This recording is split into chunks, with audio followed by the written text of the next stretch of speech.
मोदी जी के बाद में ना मेरी फैमिली का बहुत बड़ा कंट्रीब्यूशन है इंडिया की ग्रोथ में, पर पॉपुलेशन में। तो आज था 31 और हमारा प्लान था न्यू ईयर मनाने अलीबाग में। तो हमने अलीबाग में रिसोर्ट बुक किया था और यहाँ पर हम स्टेशन पहुंच गए और मेरा भाई शर्माया जा रहा है, व्लॉग मैं बना रही हूँ, शर्मा वो हो रहा है। भागते भागते ट्रेन मिल तो गई, पर भाई इतनी गर्दी आ कहाँ से रही है मुंबई में। पूरे 1-1.5 घंटे ट्रेन के धक्के खाने के बाद में हम पहुंच गए CST स्टेशन और यहाँ से हमने की कैब। और कैब में देखो हम ऐसे भरे हुए ना, ऐसे ठूसे हुए जैसे टिपिकल इंडियन फैमिली भरी हुई थी ना, एकदम वैसे बैठकर हम पहुंच गए। भाऊ चा धक्का, इस नाम का मतलब मेरे को आज तक नहीं समझ में आया। एनीवेज देखो हमें यहाँ पर और 16 लोगों ने ज्वाइन किया। मैंने बोला ना भाई पॉपुलेशन देखो हमारी, हम पहले से 8 जन थे और यहाँ पे 16 लोगों ने और ज्वाइन कर लिया। सामने वड़ा पाव का स्टॉल देखकर हमें लग गई भूख। अगर आपके साथ भी ऐसा होता ना तो बधाई हो, आप नॉर्मल हो। खाना पीना करने के बाद में हम पहुंच गए फेरी की लाइन में। भाई जहाँ तक नजर जा रही ना सब अपने ही लोग है। भाग दौड़ के कैसे तो भी हमने ये सीट पकड़ी और देखो भाई हमारा पेट है कि क्या है भाई, भर ही नहीं रहा है। पहले हमको बोला गया था 1 घंटा लगेगा अलीबाग पहुंचने में, बैठे बैठे 2 घंटा हो चुका है और हम पक चुके हैं। और यहाँ पे मम्मी नाकाम कोशिश कर रही है चिड़ियों को चिप्स खिलाने की। एनीवेज ये देख लो मुंबई का स्काईलाइन बड़ा प्रिटी लग रहा था। बैठे बैठे ना सर घूम गया और पिछवाड़े की हड्डी भी दुखने लग गई। तो हम चले गए ऊपर के फ्लोर पे व्यू देखने के लिए। भाई देख लो ये था यहाँ का नजारा। मेरे को तो कुछ खास नहीं लगा, फिर मैं नीचे आ गई फिर से और यहाँ पे हमने थोड़ा टाइम पास किया और फिर फाइनली हम पहुंच गए अलीबाग। तो हमने जो रिसोर्ट बुक किया था ना वो बस 2-3 मिनट की दूरी पे था पोर्ट से, तो हम टैक्सी पर बैठ कर आ गए। यहाँ पर पहुंचते ना सब खड़े हो गए अपने बैग्स लेकर, क्योंकि बहुत ज्यादा इंपॉर्टेंट डिस्कशन चल रहा था कि कौन कौन से कॉटेज में रह गए। एनीवेज हमने यहाँ पर 4 कॉटेजेस बुक किए थे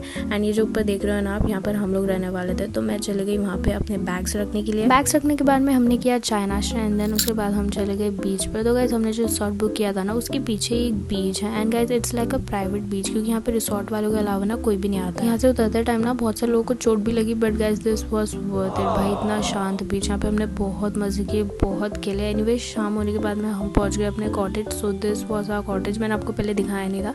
इट वाज प्रेटी। फिर हमें नीचे बुला लिया गया कि भाई स्टार्टर खाने आ जाओ। This was so yummy guys, बहुत ज्यादा टेस्टी बनाया गया था। उसके बाद में हम चले गए फिर से तैयार होने, क्योंकि भाई शाम को पार्टी होने वाली थी। तो भाई तैयार होना तो बनता ही है ना। मैं तैयार हो ही रही थी कि मेरे को सबने बुला लिया कि भाई आजा बॉनफायर लग चुका है। मैं नीचे पहुंची तो देखा भाई ये बॉनफायर है, भाई होलिका दहन हो रहा है यहाँ पे। इतना बड़ा बॉनफायर होता है क्या भाई? लिटरली मैं जल रही थी बाजू में खड़े हो। फिर आई डीजे नाइट की बारी। भाई 2 घंटा जो लगातार हम नाचे है ना भाई, लिटरली पैर दर्द करने लग गए नाचते नाचते। फिर आ गई न्यू ईयर की बारी। भाई 12 बज चुके थे और यहाँ पे देख सकते हो आपकी कैसे भाई सब एक दूसरे का पैर छुए जा रहे। भाई सब टूट पड़े एक दूसरे के ऊपर। 12 बजते ही हमने किया अपना मुंह मीठा, फिर उसके बाद में किया मुंह तीखा। भाई क्या सही डिनर बनाया था ना, इट वाज सो अमेजिंग। तो रात में चेंज वेंज करने के बाद में हम आ गए बाहर। यहाँ पे हमने 3 टेंट्स भी लगवा रखी थी, पर भाई किसी में हिम्मत नहीं थी यहाँ पर सोने की, ठंड की वजह से नहीं डर की वजह से। एनीवेज यहाँ पे हमने अपना शौक तो पूरा कर ही लिया बैठ के। एनीवेज वीडियो पसंद आएगा तो लाइक और सब्सक्राइब करके चले जाना। Till then bye bye and thanks for watching.